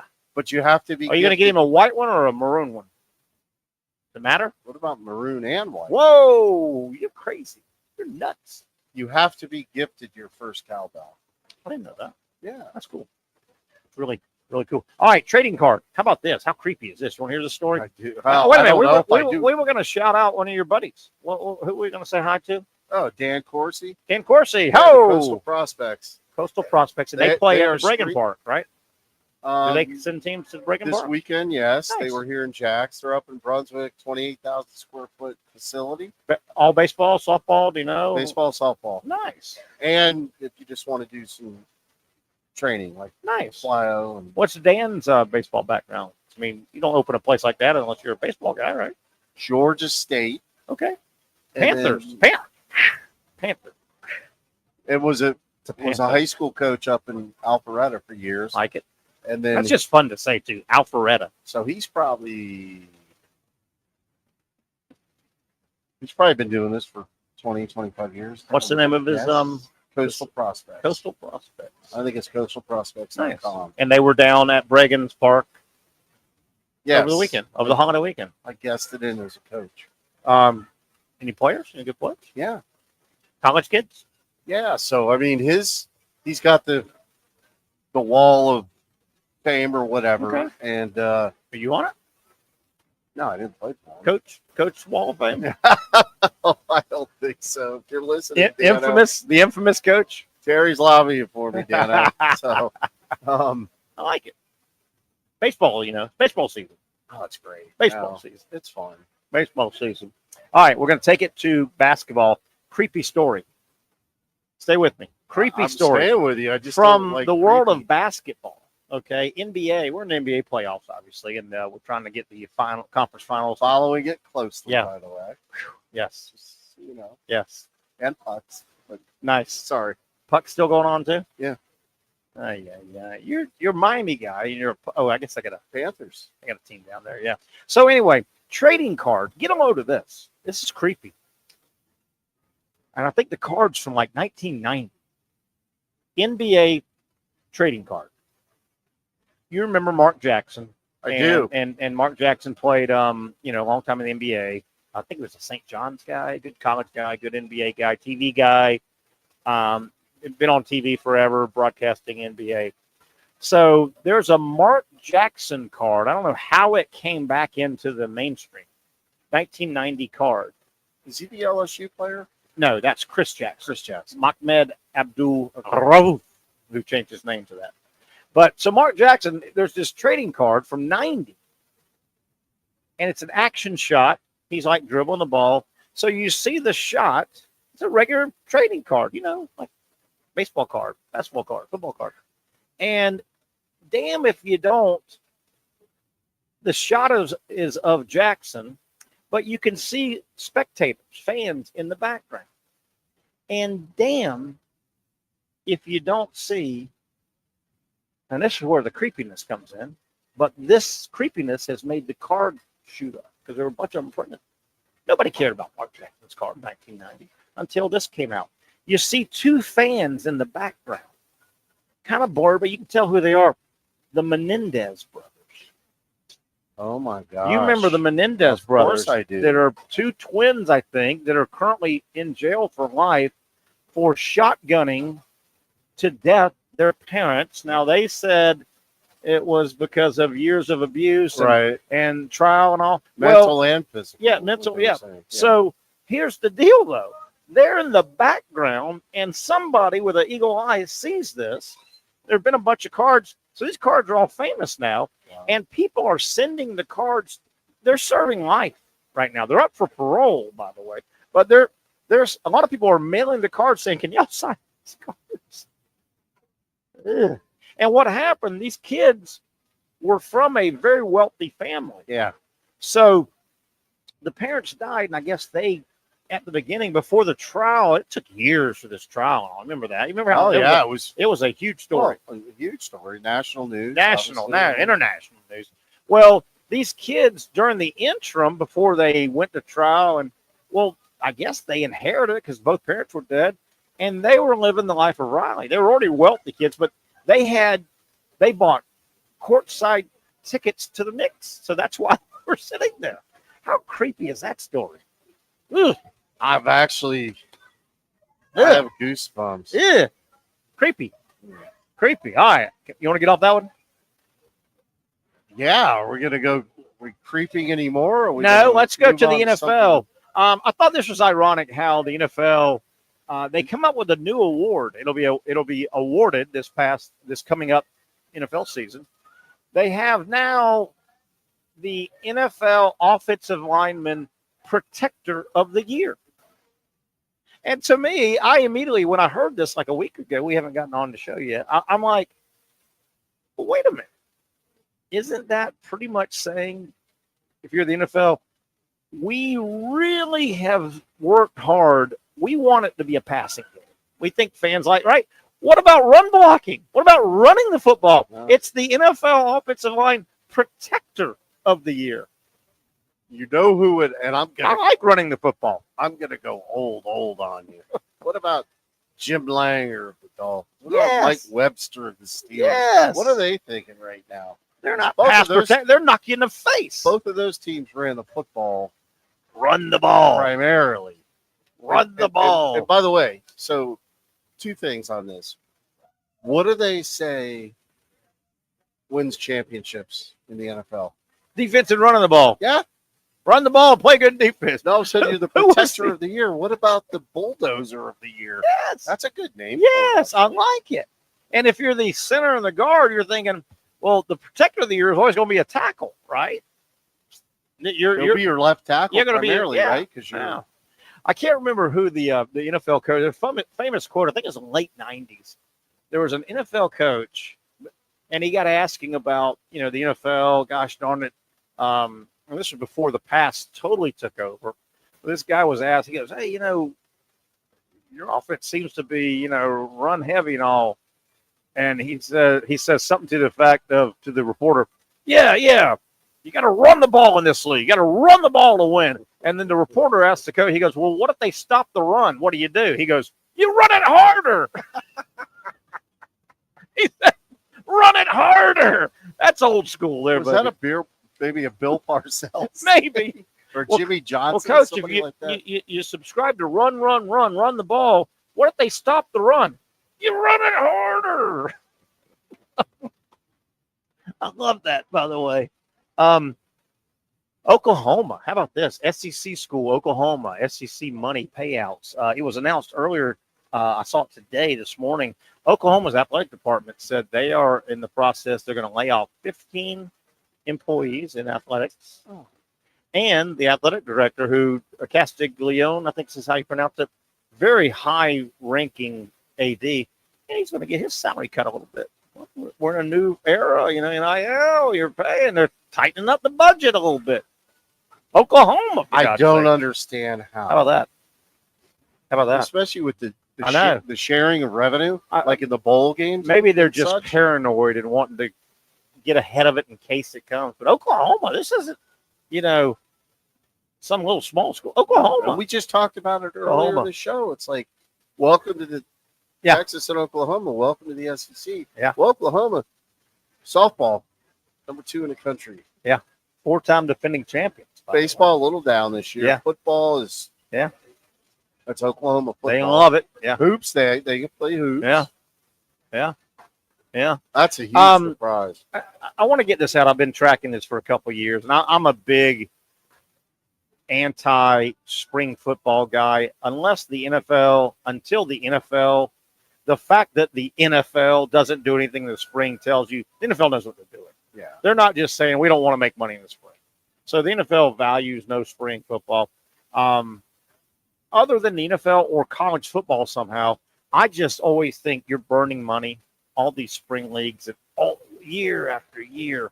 So the latest one is the UFL merged with the whatever, the Rock has got that, right? Yeah. And I don't wish ill will on any of these leagues. I just go, why don't y'all just burn your money? It would be quicker, right? Just burn your money and save that.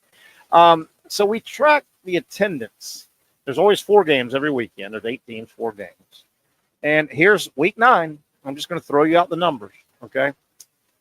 There was a game in St. Louis is the outlier. St. Louis is a city that doesn't have NFL anymore. So they kind of got hosed. Yeah, too, and it's almost a cult thing, the UFL. They'll put 25 to 30,000. It's an outlier. St. Louis had a home game in the UFL this weekend, 27,890. Okay, fine.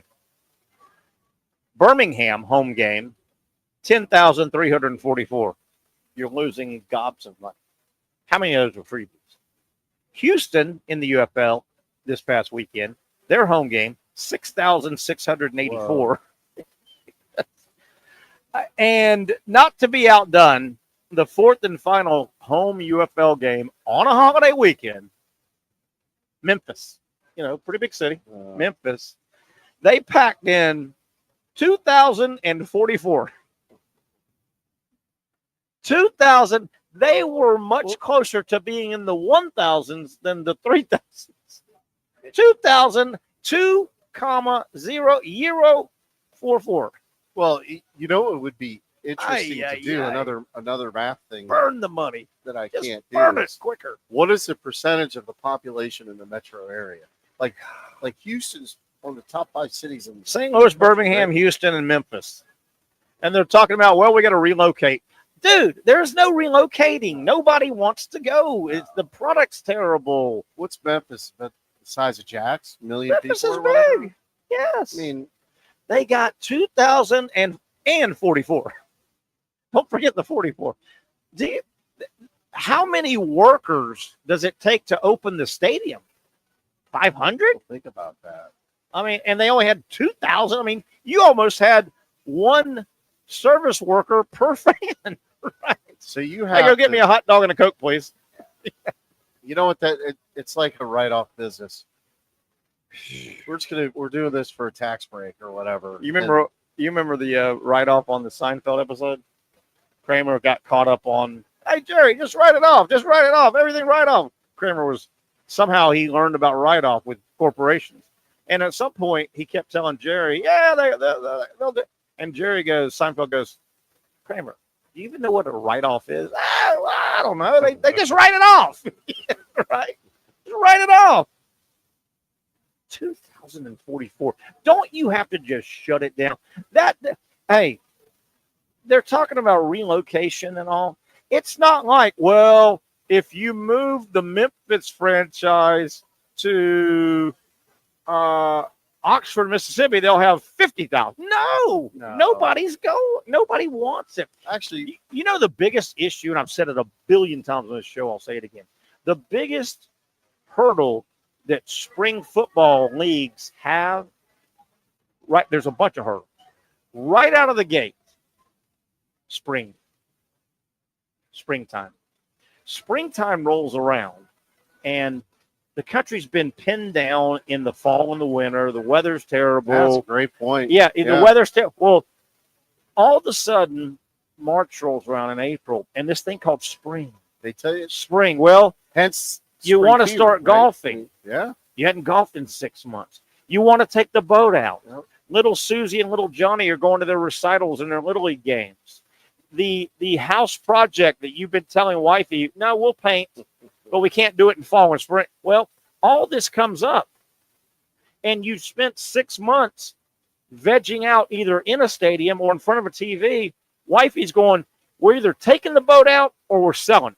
It's been sitting here. Yeah. What the biggest issue is spring football has to fight spring, and you're not going to win that battle probably. And you're not going to win that battle with ninth string college guys that never got near the NFL. Why would you go see those guys? If we go down to see the Jumbo Shrimp, then there might be we're one looking at, player out of that league that signs with an NFL team. Is that worth it? No. If we go down and watch the Jumbo Shrimp, people say, well, wait a minute, Terry, that's minor league. Well, those are bonus baby prospects that the organization thinks they can nurture. You are watching some future major leaguers on both teams. Well, not in this league. And not to mention guys down on a rehab sure. assignment. Sure. You know, getting their reps in or whatever. Sure. What was the league that ran out of money and they weren't paying their players? And everyone in the spring. Everyone, yeah, no, it's that's called spring player. Here's the last point I'll make about this though is like the NFL, if they're not involved, because they're king, right? Absolutely. I mean, the NFL has done a masterful job of staying in the limelight. Absolutely. They're and the best. Everybody can learn from them. I agree. I think college football should mirror a lot of the NFL, the way they organize and the way they do. But, you know, going back to the NFL, there's not an entity in our universe that loves money more than the NFL. The NFL would sell their mother's eyeballs if they could make $1, right? The NFL has the NFL says there's value as football crazy as our country is. By the time the Super Bowl rolls around that Sunday in February, the NFL has figured out we do need a respite. We need our fans to be able to step away to recharge them. If the NFL thought there was $1 to be made in the spring, they would be making it. Yeah. Joe Biden whispering. Fair enough. Right. Yeah. Joe Biden whispering. The NFL is not just going, we don't want to make billions of dollars if it's out there March, April, and May. Yeah. No. The NFL thinks there's a great value in their fans getting away from the football to recharge their battery. You have to admit, as much as we love football, by the time, now the college playoff, it needs to end. Yeah.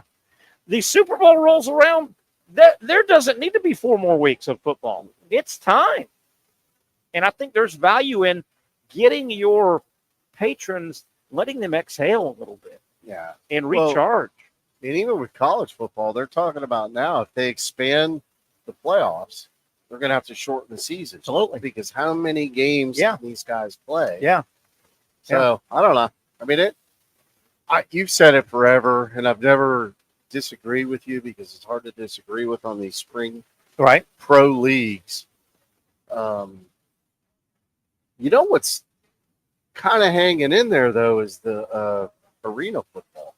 Yeah, it's got a little niche. It's just, it is. Little niche. And, you know, they hang around. Now, they drop league. They change leagues every year. But it's got a little, I don't think there's a lot of money being made. No, there's not. Well, there's not. I think it's the margins are very. By the players and by the owners. I think the margin is very, I worked some Sharks games. I think the margin is very, the biggest key is that they really don't have a TV contract. They're not getting paid a ton of money, the arena, at all. But if the Sharks, they play, let's say they play Saturday. I don't know if they do or not. And they have an announced crowd of 5,800, 6,000. The key is how many actually bought tickets? How many were freebies? All of those are freebies. As everybody knows, players get 2 or 4 tickets a game or whatever, so their families come in. I want to keep it here. Let's keep it through the top of the hour. If you've got a couple more news and notes before we get out of here, I do have one from college football. Boy, Ohio State. What about that? They're fighting. They're in a big fight with Fox. Ohio State football and Fox. You know, it was announced a couple of weeks ago, possibly the biggest game, and I know it's week 1 and things will play out, but Ohio State will host Texas week 1, Saturday, August 30th. Ohio State, and right, I mean, that's a semifinal game. Yeah. Arch Manning's first real game. This is the defending national champions, and Ohio State's hosting. Obviously, Fox is the Big Ten. So it's a Fox TV game. Right. Fox came out 2-3 weeks ago, starting to release some of their kickoff times. That's the big noon kickoff. And here's the philosophy. Let me explain the philosophy and then you comment on it. Big noon kickoff, which I think Fox's pregame show, 11 to 12, is better than ESPN. It's more football. It's not as much fluff. Yeah. You got Urban Meyer and the host and a couple of Heisman winners and Brady Quinn, but they talk ball. Well, Fox, when they dove hard into college football about 5 years ago, they said their theory is the SEC, and back in the day CBS, which now is ABC, CBS got out of it.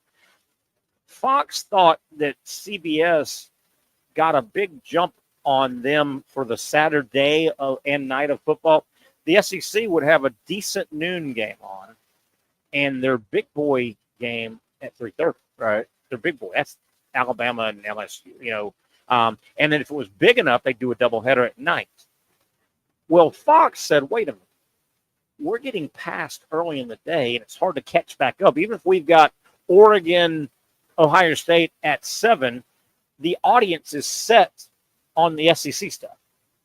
So Fox has made a strategic decision. They go, we want one of our big games at high noon. We think if we get the audience, we can keep them. Hey, coming up next is, they think they can keep it. So there is a big mess going on. Texas fans to a degree, but Texas doesn't control it. It's an Ohio State home game. Yeah. Ohio State's not happy that huge game is not prime time. It's at noon. It's at noon. Well, I understand the rationale behind it. Yep. I do get that. But how many times have we asked ourselves, even at 3:30 SEC game, it's like, why is this game on at night? Yes. But Yeah. I would tell you, the noon game, I went to college in the Central Time Zone. So that noon game's actually 11. Yes, in Central. Yep. On a Saturday. Yep. You've had your Friday night. Now you got your Saturday. By the time people get going and get shuffling in, and you got to pay with Ohio State, you got to put 10,000 big crowd in that stadium. Big crowd. And they're all running late or whatever, Sure. traffic and all this stuff. And it's like, yeah, they're not camped out for hours like and you hate they to would see typically do. You hate to see a big game, But how many that kicks at noon, and you know it's a big game, and you know there are every seat's sold, but there you can see that at least through the first quarter, there's big swaths of empty seats. Yeah. They're coming, but they don't get there early. So here's where Ohio State's at. They have voiced their displeasure with Fox. This needs to be a night game. Well, Fox on that day, Saturday, August 30th, that's when the game is scheduled. Fox, because they have a massive contract with MLB, and MLB is still going on in August. They can't do it at night because of MLB primetime Saturday, right? And they've paid a lot of money. Yep. Yeah. So all they have is 12 and 3:30. They don't even have a night schedule. Okay. So because of that, Ohio State calls Texas and says, hey, Texas, we're not happy this game is at noon and not prime time. One option, if we have some solidarity, we want to call Fox and say, hey, we, Ohio State and Texas, let's move it to the next day, Sunday at night. And guess what? Texas said, nope. Texas said, hell with that. That puts us on a short – now they play San Jose State the following Saturday. They go, we're not going to do that and play – we're the travel team, night game. We get back to Austin Monday morning at 1 a.m. So Texas said, nope. Well, I mean, So Ohio State's not happy right now with Fox. and not to mention, but they're getting a lot of money. Why would you want a night game if you're on the road? Yes. No, That's like going to Baton Rouge. Who what- wants to go to Baton Rouge? Yeah, on I'd the rather road? play them at noon or 3:30 than, and that's the other part. Texas goes, well, we got a short week, and they referenced, I mean, competitive advantage. I think it's a little more of an advantage for Ohio State if they play us at night. Yeah, so Texas said, nope. But keep Part track. of it's gamemanship, Yeah, but I mean, yeah. it's But still, keep track of this. That Ohio State Texas game, that's going to be argued all summer. It's going to be argued all So summer. do you think that Fox has gotten over their head with the college football? You know, part of me sees I don't care, and I have trouble staying up at 11:30, 12 o'clock at night sometimes. But I do understand their philosophy a little bit. Their theory is if we grab the audience and the gun goes off, if you're off and running with a big game, you got a better chance holding that audience and rolling them into 3:30 and rolling them into a night game, as opposed to, that's your big game, put it at night, and maybe you've got a much lesser game at noon, and the audience is going to be small for you, and it's hard to grab them. It's hard to then grab them at 3:30 and go, I want you to leave Texas A&M and Alabama and come watch they're already on their channel. Yeah. They're already on the competitor's channel. I get that, but I see both sides of it. So let me ask you this while we're on the subject, and you may want to switch gears after this. No, we're fine. We're rolling it out. How many of those noon games do you actually watch, unless it's your team? Yeah. Like if you truly have stuff to do on I agree. Saturday, You're not watching it hard. If you're watching, that might be, unless it's your team. Yeah, unless it's your team, you might go, man, I have got to get to the Home Depot. Yeah. And you go, man, I don't want to, I'd like to watch Ole Miss and Arkansas, but neither one's ranked. They're both 0-2, right? It's noon. I got to get to Home Depot. Yeah. I'll be back at 2, and then LSU Alabama's on, or Florida Tennessee's on at 3:30. Well, yeah, and the other thing is, how many people, and I do the best I can at this, but how many people watch college football from 12 noon to midnight? Yeah. I do my best. I battle. But there's a protest, too. I battle. Along the way. Oh, yes.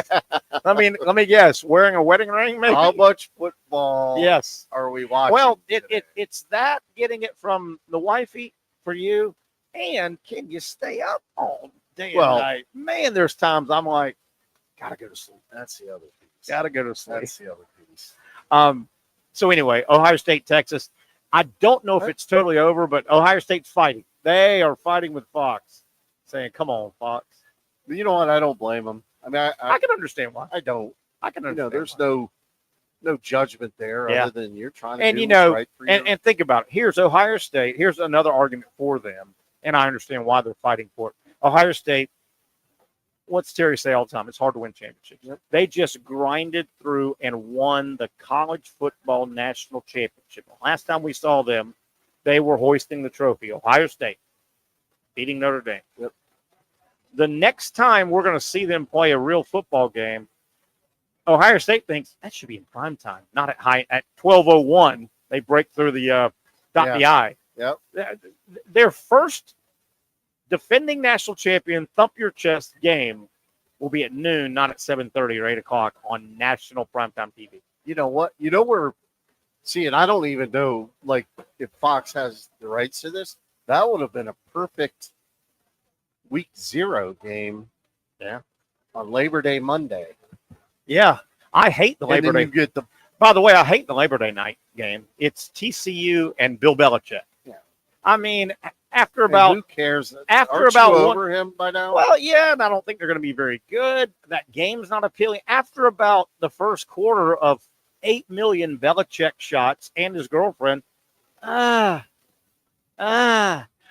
you rather have Ohio State, Texas, like you just said, on Labor Day night? Swap those games out. And then give them a week off. I mean, right? The next week you're off. Sometime I think, and I know we got 1 minute left. Sometime I do think, and I'm calling my own, my my brethren here, sometimes I think sports fans are simplistic. Is watching Bill Belichick on the sideline, they're probably not going to be real good. Is that worth a 4-hour broadcast, 3.5-hour broadcast that you're going to stay glued on? No. I mean, it's not going to it'll happen. be fun, but play that at noon on that Saturday. I'll flip over there. Are they winning? Are they losing? What's he look like in the uniform? Okay. Is the girlfriend standing next to him? Is she calling plays? What? You might have it on, but you're over playing board games or whatever. Yeah. You know. Yeah.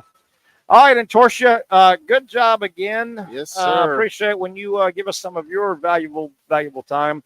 A lot of baseball time. It's a lot of fun. Yeah. We've got softball and we've got baseball. Gosh, it's already Tuesday. Softball starts Thursday, and of course, college baseball all over the country starts on Friday. We'll have some stuff to talk about next week, too. We will. That'll do it. I want to thank Casey Kurtz for producing the show. We'll get back together tomorrow, 4 to 6, for the next edition of the Young and Norvelle Show. Hope to hear from Patrick Young tomorrow, and also our buddy Brent Beard with College Sports News and Notes. That'll do it. Have a great rest of your Tuesday, everybody.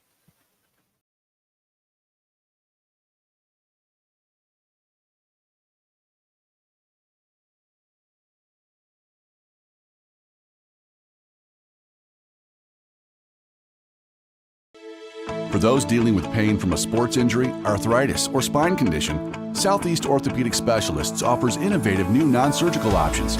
Our regenerative medicine treatments, including platelet-rich plasma and other regenerative treatments, use your body's own restorative cells to aid in treating injuries. These procedures are performed in our offices and typically require minimal downtime. If you want to get back to doing what you love, our regenerative treatment options may be right for you. For more information or to schedule an appointment online, visit our website.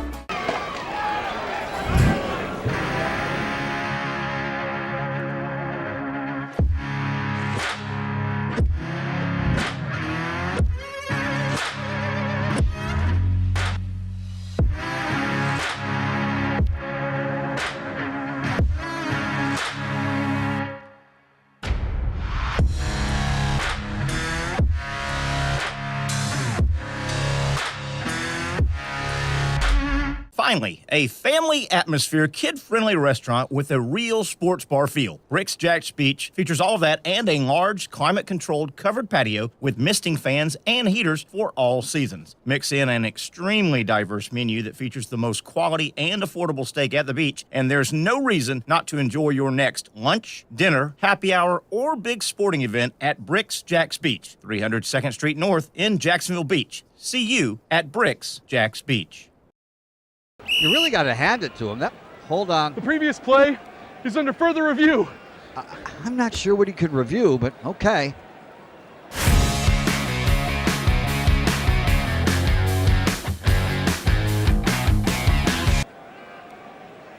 Sure has been a while. Dynamic Hurricane Grill and Wings for the football season. Well, there he is. Oh, what is that? Hey everyone, Olivia Tasley here from Action Sports Jax to tell you all the different ways you can watch our new 24/7 network. 3 easy steps. You don't even need a pen and paper to write it down. Step number 1, download the app. Search Action News Jax in your app store either on your phone or your smart TV. Then, once you're on the app, click